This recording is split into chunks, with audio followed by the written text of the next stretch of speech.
Bon, vous vous souvenez de Triss, le personnage principal de la trilogie Divergente? Et si je vous disais que grâce à cette dystopie, on peut essayer de comprendre notre société, comprendre qu'est-ce qu'est l'humanité, comment fonctionner ensemble, et quelles sont les compétences et les aptitudes qu'on va chercher pour un de nos gouvernants, un président, un fonctionnement?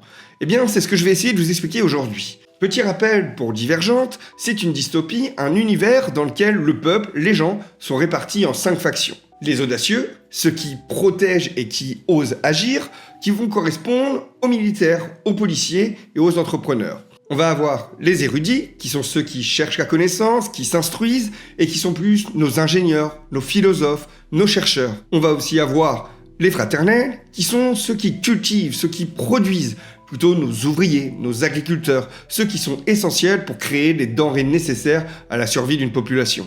On a aussi les altruistes, qui eux sont ceux qui vont aider, qui vont être nos médecins, nos infirmiers, nos kinés, tout notre système médical, ainsi que bien sûr tous ceux qui vont faire du social pour aider à l'intégration, à accompagner les gens.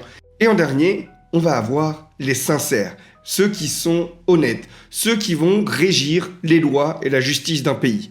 Car malheureusement, quand quelqu'un n'est pas sincère ou honnête dans un système judiciaire, ce système devient corrompu et la société perd quelque peu de son sens. Chaque faction a un rôle précis, pensé pour contribuer au bien commun. Enfin, c'est ce qu'ils essayent de nous faire croire.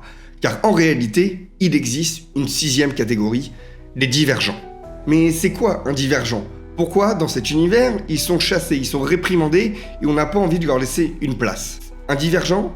C'est quelqu'un qui, à la fois, ne rentre dans aucune case et rentre dans tous. C'est quelqu'un qui possède des qualités de plusieurs factions à la fois. Et c'est justement pour ça qu'ils sont vus comme un danger dans un système bien établi.